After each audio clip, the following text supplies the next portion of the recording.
la comida, que es una sustancia extraña a nuestro cuerpo, es la materia de la tierra con la cual entramos en más íntimo contacto, mucho más que cualquier otra. Esta incluso puede formar parte de nuestro organismo y para ello necesita ser transformada, necesita ser adecuadamente desintegrada y gradualmente tiene que convertirse en una sustancia que es parte de nosotros. A esto se llama asimilación. Así que todo alimento tiene que comenzar primeramente en la boca, su proceso de preparación.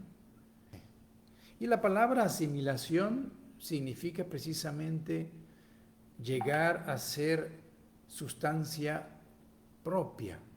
Y esta sustancia puede provenir directamente del reino vegetal, que es el principal reino que es capaz de crear alimento, tanto para los animales como para nosotros los humanos.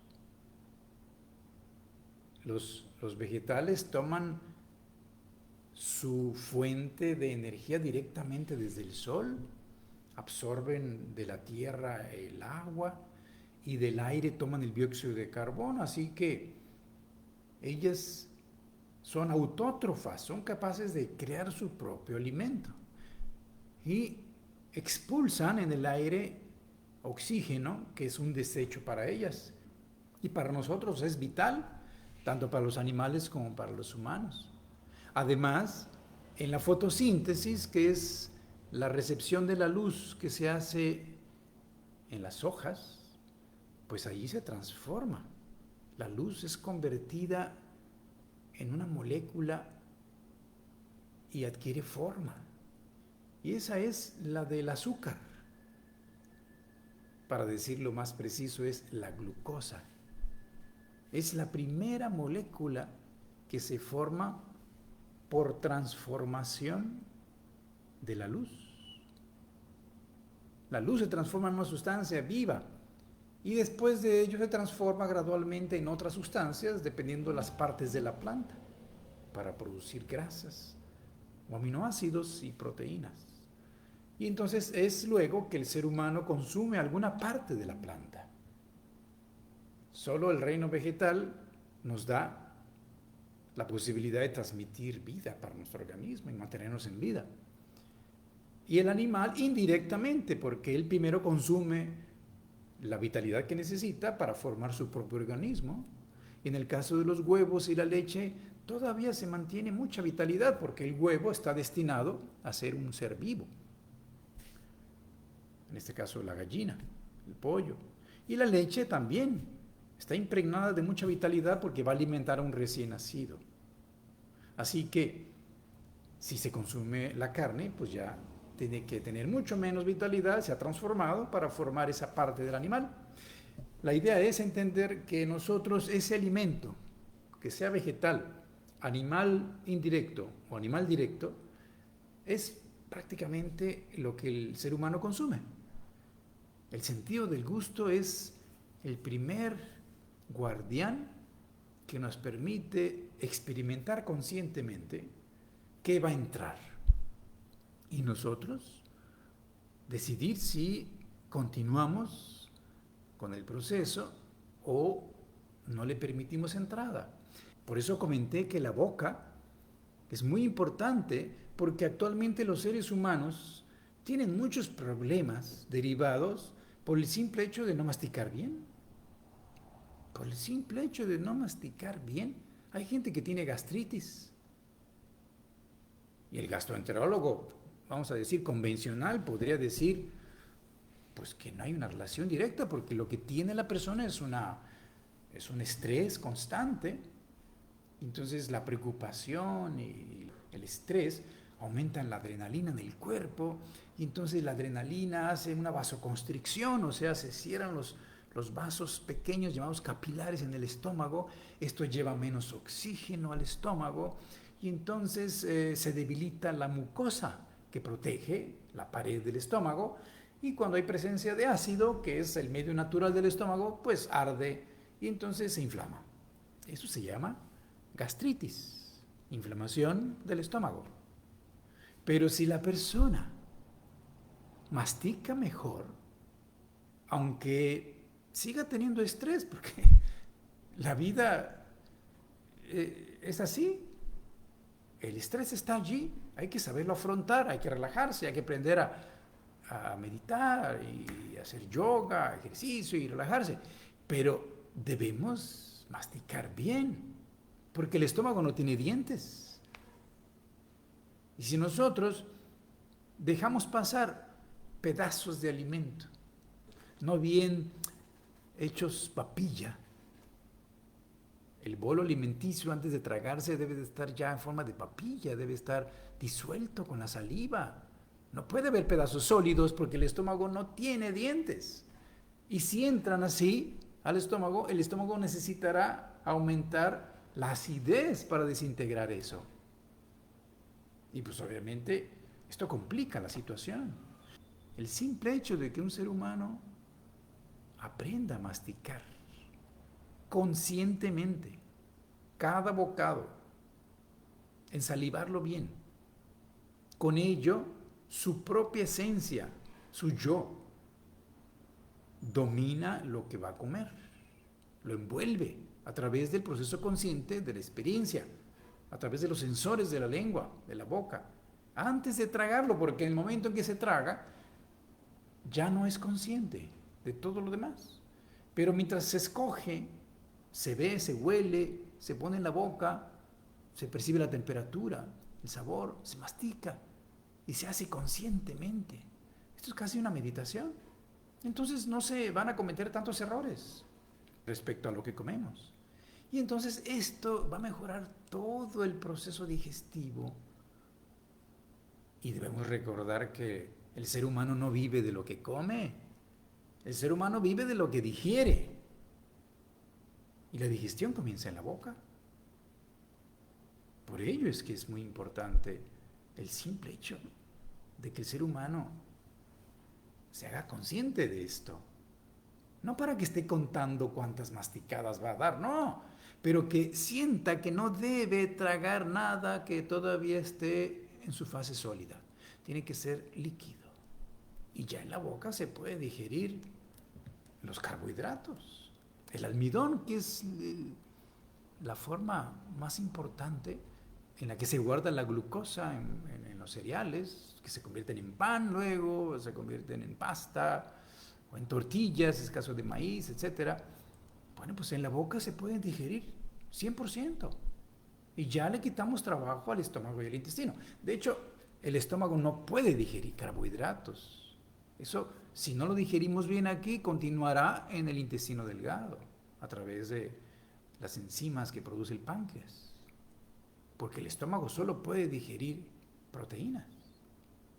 Esto que mencioné, productos de origen animal, no puede digerirse en la boca, pero necesitamos hacer que las porciones se desmenucen al mínimo posible, haciendo con esto que aumente la superficie de acción de las enzimas.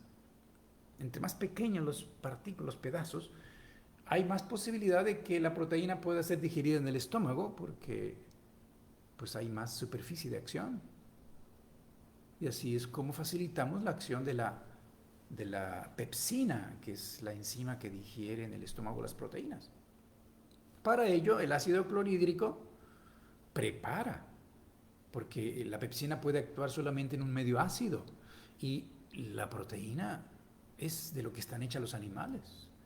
Es esa sustancia que tiene que ver con lo ácido, así como lo vegetal tiene que ver con lo alcalino. En la boca el pH no es menor de 6, la sangre es 7.4, el agua es 7, se considera neutra, pero el estómago puede tener un pH de 2 o menos, es muy ácido, pero es para precisamente digerir las proteínas.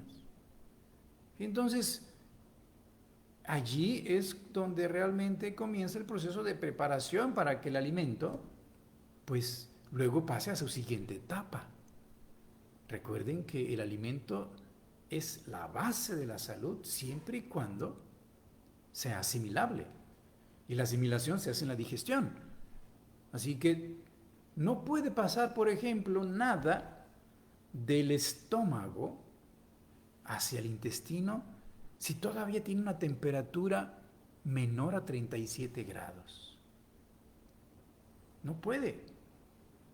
El estómago tiene un esfínter, una válvula, que se regula, claro, inconscientemente, pero mientras existe una temperatura menor a la de la sangre, que es 37 grados, nada debe pasar del estómago al intestino delgado.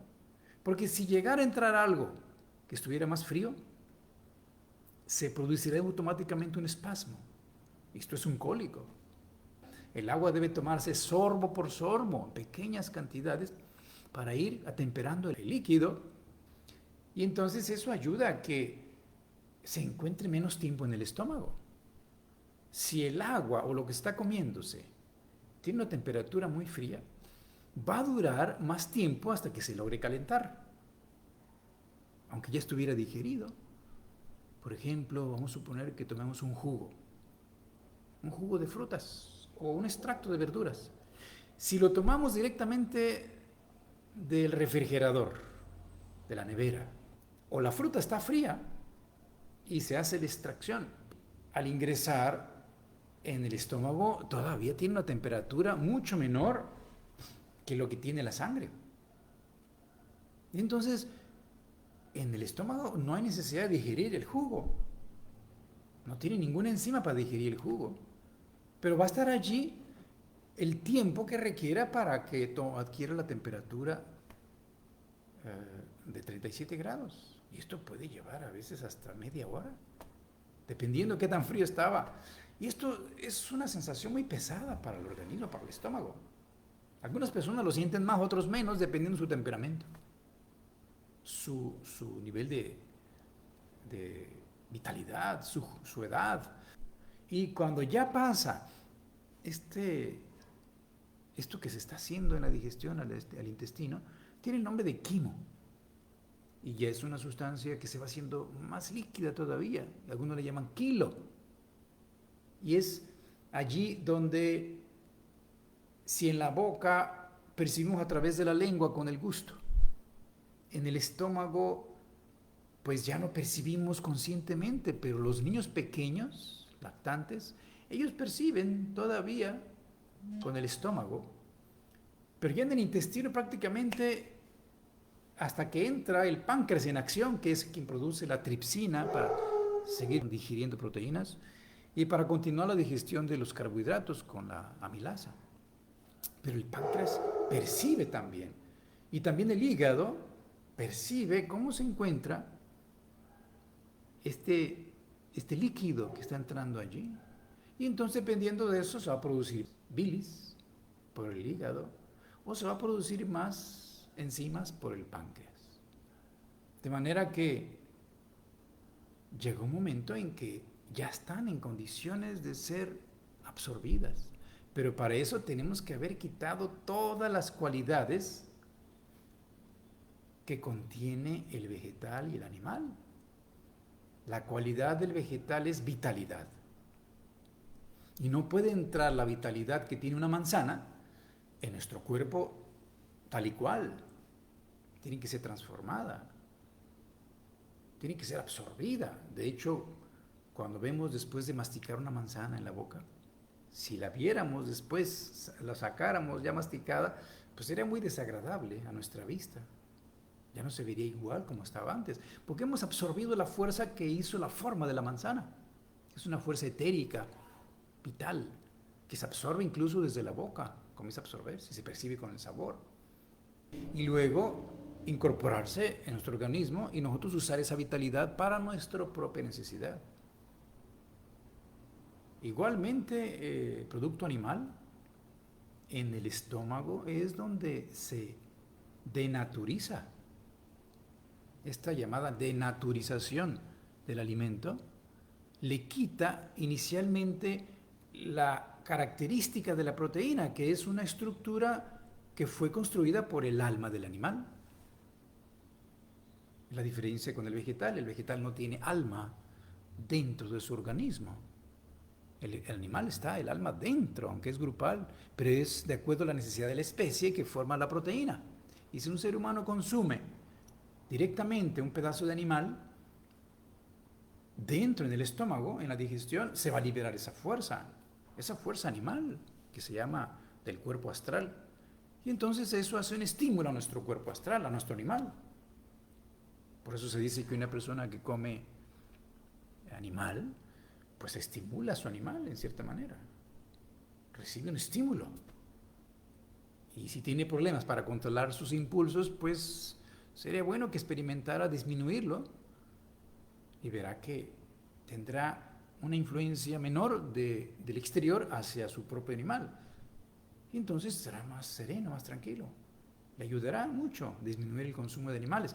El animal indirecto, que es el lácteo y el huevo, no contiene la fuerza del animal. Porque en el huevo, que es una célula, aunque esté fecundada, porque hay huevos no fecundados, no tiene gallo las gallinas, y de todos modos ponen huevos, es su ovulación. O bien tiene gallo, y claro, están más contentas, pero en sí el huevo es una proteína de la mayor calidad, porque está impregnada de mucha vitalidad. Y esta vitalidad también es absorbida por nosotros, pero tiene la ventaja de no tener ninguna influencia astral del animal. Igual la leche y sus derivados. No tiene todavía una proteína diferenciada. Está hecha de una forma que puede integrarse luego en un bebé, sea de becerro o de cualquier otro animal, o de la madre de un bebé, un ser humano. Y la leche va a formar parte de un organismo, pero se va a diferenciar después. En ese momento la proteína no está tan diferenciada, por lo tanto no tienen la fuerza que el animal es en sí. Por eso es que es más asimilable y contiene más vitalidad. Así que esto es el neutralizar y denaturizar los alimentos antes de ser absorbidos. Y cuando nosotros hemos hecho bien, o al menos lo mejor posible, lo más conscientemente posible, la masticación, incluso desde la selección del alimento, con el olor, el color, el gusto, el disolverlo en la boca al máximo, evitando que pasen partículas sólidas. Ya con esto hicimos lo que estaba en nuestras manos, en nuestra boca. Y entonces está en las mejores condiciones de ser asimilado el alimento. Con esto, entonces está dando un fundamento para que la salud pueda mantenerse. Recordando que lo que estamos comiendo tiene que tener mínimo tres nutrientes que son los principales: las proteínas, los carbohidratos y las grasas. Así como afuera nosotros vemos que la madera, que es un carbohidrato, celulosa, se quema, aparece el fuego, y en el fuego vemos la liberación de la luz y el calor que absorbió del sol. Dentro, la glucosa, en forma de almidón, se tiene que liberar, claro, es un esfuerzo que tiene que hacer el organismo a través de las enzimas, la masticación, y cuando entra al organismo, para poder liberar lo que está ahí dentro y tener fuente de energía, que es lo que hace principalmente el carbohidrato, pues tenemos que quemarla, y en su combustión va a liberar lo que absorbió del sol. Igual que afuera vemos el fuego, adentro se libera calor y luz. El calor se mide en forma de caloría. La luz ya no es visible porque está transformada. La luz, recuerden que en la fotosíntesis se transformó en vida. Entonces lo que se libera es vitalidad. Y esto es lo que recibe nuestro organismo al consumir alimentos como frutas, verduras, miel de abeja, germinados, brotes vegetales, hojas. Esos alimentos contienen mucha vitalidad y entonces estimula nuestra propia vitalidad. Más si nos encontramos en una situación en que necesitamos regenerar tejidos o cicatrizar, no se diga en el proceso del crecimiento. Un joven que tiene que moverse mucho y hace ejercicio, entonces pues necesita energía. En el caso de las grasas, pues es una sustancia que se encuentra, vamos a decir, en medio entre la proteína y los carbohidratos. Si los carbohidratos pertenecen al vegetal principalmente y las proteínas es de lo que está hecho el animal, pues la grasa se encuentra en los dos, tanto en el animal como en los vegetales. Entonces tiene una posición intermedia. Pero esta tiene una función, en cierta manera, que está por encima desde el punto de vista de su contenido energético, porque en su combustión va a liberar más del doble de calorías que lo hace la proteína o el carbohidrato, y también va a liberar más luz. Esto es evidente afuera cuando quemamos aceite o algo impregnado con grasa animal. Da un fuego que dura más tiempo que cuando se quema solo madera. Igualmente adentro, la grasa satisface más, nutre más, da más calorías y también puede dar más vitalidad. Solo que esta debe de ser con mucho cuidado tratada, porque el aceite es muy delicado si se deja a la intemperie, se oxida. La grasa es muy pobre en oxígeno, está hambrienta de oxígeno. Entonces, si se deja la intemperie abierta, la luz, el calor y el oxígeno del aire la van a oxidar y la van a degradar. Entonces aparece el proceso del enranciamiento. Y uno lo percibe cuando come una semilla, una nuez o algún otro semilla que ha estado guardada durante algún tiempo, sobre todo cuando ha sido en pedazos. Entonces pierde su integridad, pierde la capa que lo protege, entra el oxígeno y oxida el aceite de las semillas, entonces se enrancia. Y esto es muy desagradable y además se hace tóxico. Así que también esto es importante tomarlo en cuenta. Y el aceite y la grasa pues van a ser digeridas después de pasar por la boca, también en el estómago, porque tenemos una enzima, aunque no es tan importante, es solamente un preparador de la digestión en el estómago, por la lipasa del estómago, que luego al pasar al intestino se comienza a digerir por la enzima del páncreas. Pero necesita ser combinada con el agua, porque la grasa no es soluble en el agua. Y si no es soluble en el agua, no se puede absorber. Entonces, para eso necesita la acción de la bilis. Y la bilis es un emulsionante. Hace que la grasa se haga pequeñas partículas que se dispersan en el líquido. Y entonces, con eso también aumenta la superficie de acción para que las lipasas, o sea, las enzimas que las digieren, pues las puedan disolver, las puedan digerir. Así que el proceso más complejo es el de la proteína, porque tienen que ser desintegradas primero en el estómago, denaturalizadas, y luego en el intestino delgado hasta convertirse en aminoácidos y luego ser absorbidos como tales. Aquí es importante entender que el alimento debe de ser absorbido a tiempo. Y si hemos hecho correctamente desde la masticación el proceso digestivo, entonces se va a absorber lo que haya que absorberse y se van a eliminar los residuos que haya que eliminar. En ellos está la fibra, que es el carbohidrato no digerible, que es la que cubre las frutas, las verduras, la piel, la cutícula, y que es importante para el funcionamiento del intestino. Los residuos se van acumulando en el intestino y si hay suficiente fibra, se hace un volumen necesario para estimular el movimiento del intestino. Y si la persona toma suficientes líquidos y hace suficiente movimiento, pues no hay problemas de estreñimiento. Y entonces cuando viene esto es cuando puede haber adentro, en el intestino, un proceso que va más allá de la digestión. La digestión significa que el carbohidrato llega hasta monosacáridos, hasta glucosa, fructosa y galactosa. Las grasas a glicerina y ácidos grasos. Y la proteína a aminoácidos. Y así es como se absorbe. Pero si va más allá, en el intestino, es como si afuera nosotros viéramos una fruta que comienza a descomponerse. Y nos damos cuenta de que allí hay un proceso que produce alcohol, y esto es la fermentación.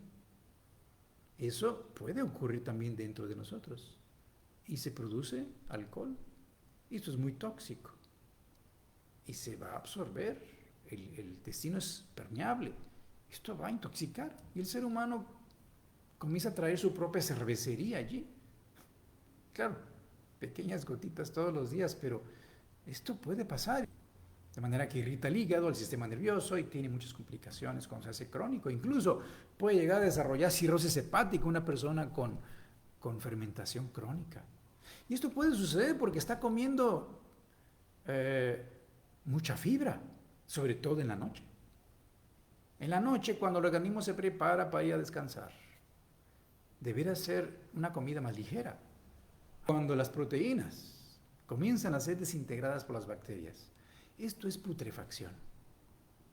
Entonces la putrefacción produce un gas que es muy pestilente. Es cuando sienten, porque el gas tiene que expulsarse, no puede dejarse así. Cuando se siente que hay un gas, uno debe procurar expulsarlo, dejarlo libre salida. Pero cuando viene de la proteína, pues es un gas muy desagradable. Y esto es por la putrefacción. Entonces le pueden decir a uno, oye, te estás pudriendo, ¿vale? ¿Sí? Está habiendo putrefacción. Se produce un gas que es pestilente y este se absorbe, porque no todo el gas se puede echar al exterior. Gran parte se absorbe, pasa por el hígado, y el hígado no alcanza a desintoxicarlo. Si la persona sigue comiendo en abundancia, no mastica bien y no da pausas, pues el ser humano comienza a intoxicarse. Esto es fuente de problemas. Y puede ser la cantidad de proteína en exceso. En el caso de las grasas, pues no hay riesgo de que ocurra un enranciamiento porque adentro no hay oxígeno. Pero sí puede haber un trastorno en su digestión. Y esto puede llegar a producir lo que se llama esteatorrea. Esto significa que el excremento flota porque hay demasiada grasa que no se absorbió. Otra causa de que el excremento flote es de que tenga mucho aire. Esas son las dos causas de que el excremento flote, y no debe flotar, debe hundirse. Bueno, es parte de lo que también hay que hablar a veces cuando hablamos del alimento, porque hay que hablar de la eliminación, además de la asimilación. Así que estamos pues llegando gradualmente al fin de nuestra introducción. Les agradezco mucho su presencia. Muchas gracias. Buenas tardes y buenas noches.